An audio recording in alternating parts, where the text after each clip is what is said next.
Imagínate escuchando a alguien que está haciendo una intervención en público. Estás sentado, sentada frente a esa persona, escuchas lo que dice y también ves la presentación que está compartiendo como recurso visual. ¿Qué sería lo agradable para ti? ¿Con qué te gustaría encontrarte? ¿Qué te da la sensación de que esa presentación pudiera estar bien hecha?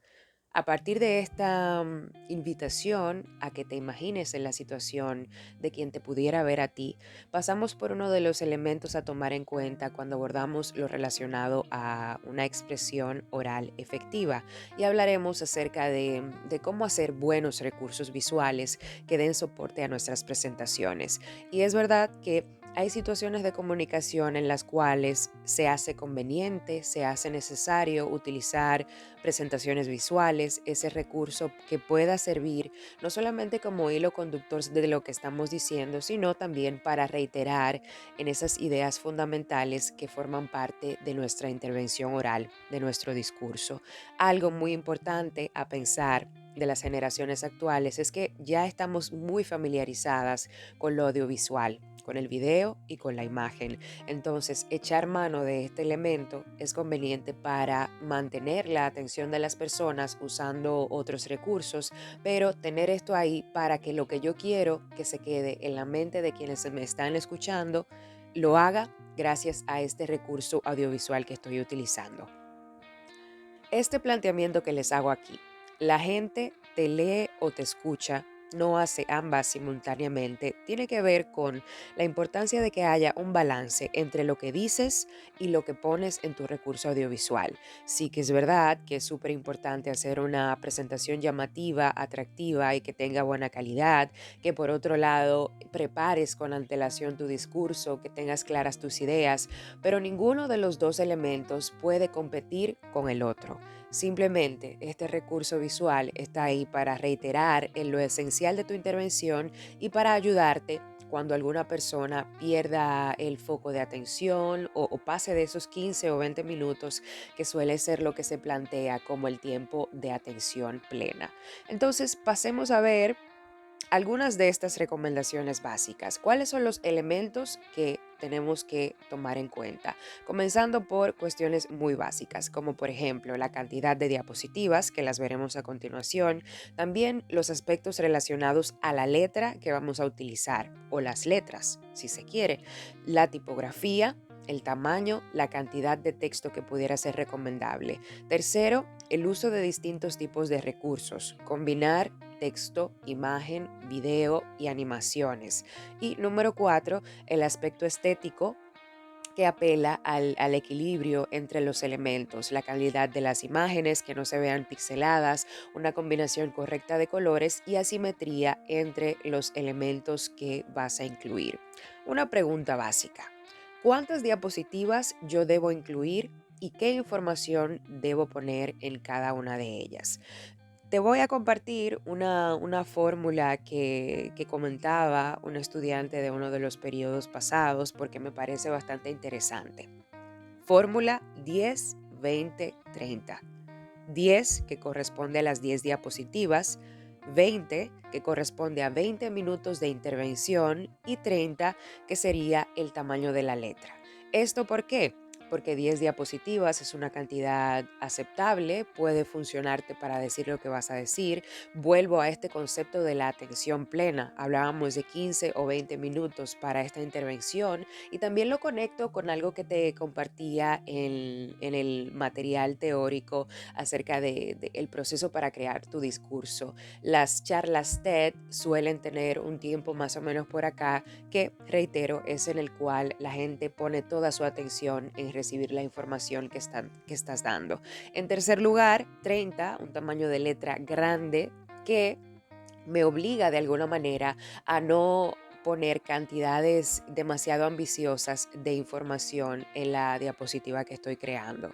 Sí que es verdad que esto del 10, 20, 30 es relativo y tiene que ver también, como veíamos en el discurso, tiene que ver con el contexto en el que estés, con la información que estés compartiendo y por supuesto con el tipo del público al que te vayas a dirigir, el tiempo que se ha establecido para tu intervención. Si tienes algo de una hora, obviamente no te vas a quedar en 10 diapositivas porque probablemente la cantidad de contenido sea muy grande, pero siempre hacer un rejuego entre estos elementos de que cada recurso tenga un tamaño agradable para la gente que te está viendo. Por otro lado, que puedas hacer un rejuego con la interacción junto al público, ponerles a llevar a cabo acciones que te permita ir y venir, descansar un poco y mantener, por supuesto, la atención de la gente que te está escuchando. En el caso de la diapositiva relacionada al balance entre los diversos tipos de recursos, usar texto, usar imagen y usar video.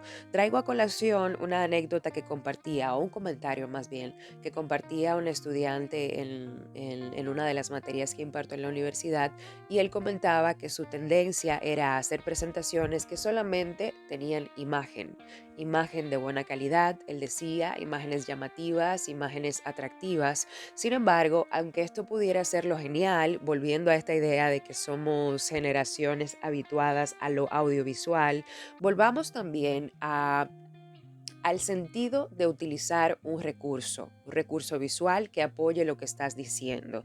Y es reiterar en las ideas fundamentales, en los conceptos fundamentales de lo que tú estás diciendo. Entonces, si te limitas solo a la imagen, no incluyes texto que pudiera servir de ideas fundamentales y todo lo demás, entonces estás perdiendo cierta capacidad que tiene el recurso visual, entonces su objetivo de alguna manera no se cumple. Entonces, en la medida de lo posible, combinar texto de buen tamaño, imágenes de buena calidad y videos, si es posible, si puedes descargarlo, si tienes una conexión que te permita hacer esa parte con efectividad durante tu intervención, pero que son elementos que están ahí, y que pudieras tomar en cuenta. Una última cosa respecto a los recursos son las animaciones, que probablemente si has utilizado PowerPoint o si utilizas Canva en sus versiones más recientes, tienes la posibilidad de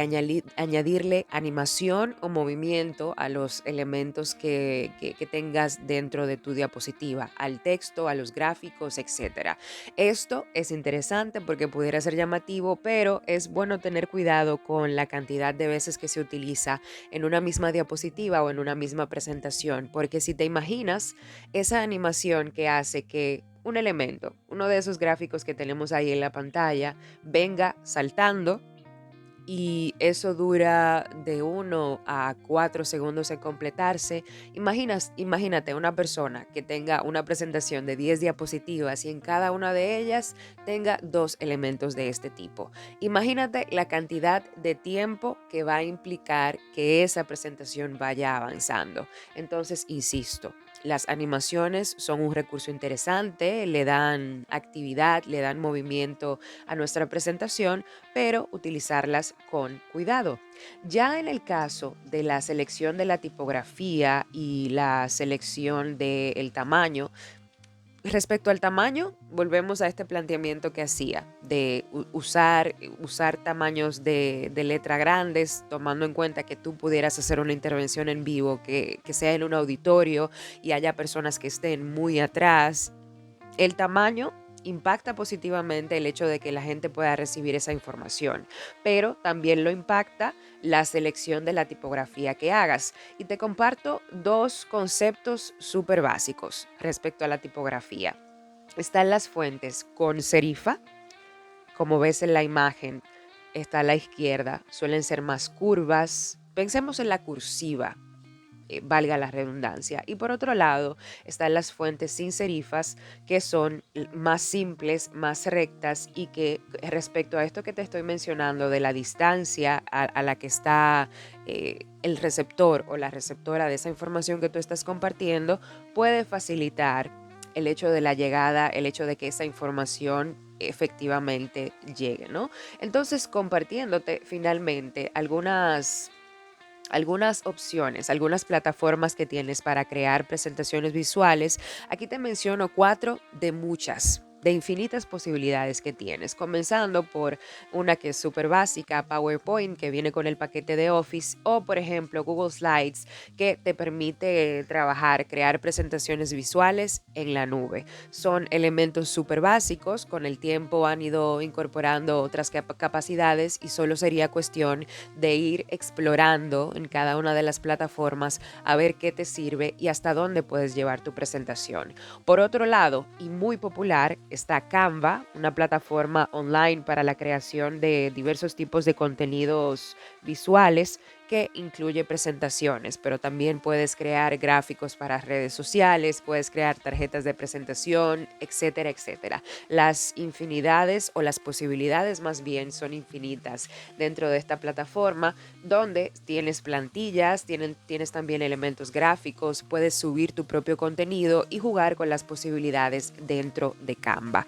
En tercer lugar, te menciono Slides Go, que es una plataforma española con una gran cantidad de plantillas que puedes descargar para usarlas en dos plataformas que ya te mencioné, en PowerPoint o en Google Slides. También perfectamente me parece que pudieras hacerlo en Canva o en motores de creación de video o imagen, y tienes diversas opciones ahí. Y por último está Prezi, que es una de las más ambiciosas, me parece, porque te permite no solamente crear las presentaciones, sino también desarrollar mapas interactivos, hacer efectos de zoom, de ir y venir dentro de la información, lo que te da una experiencia súper distinta en torno a este proceso de crear tus presentaciones. Entonces cierro volviendo a esos elementos a tener en cuenta: temas de tipografía, temas de tamaño, la cantidad de las diapositivas, el uso de diversos recursos y también tener cuidado con la parte estética, la simetría, la combinación de los elementos. Y voy a hacer hincapié en esta última parte porque te invito a pensar tu presentación visual como una extensión de tu personalidad o de la impresión que quieres dar al momento de hacer una intervención en público. Sí que es verdad que tampoco tienes que tener todo el expertise de una persona profesional del diseño gráfico y manejar al dedillo la rueda de colores. Siempre puedes dejarte ayudar por esas plataformas que ya te dan plantillas prehechas, combinaciones de colores ya establecidos que te dan mayor seguridad y pudieran conectar con tu personalidad. Y por último, insistir, muy importante, en que al final del día la importancia o el objetivo del recurso visual es reafirmar las ideas fundamentales de tu intervención oral.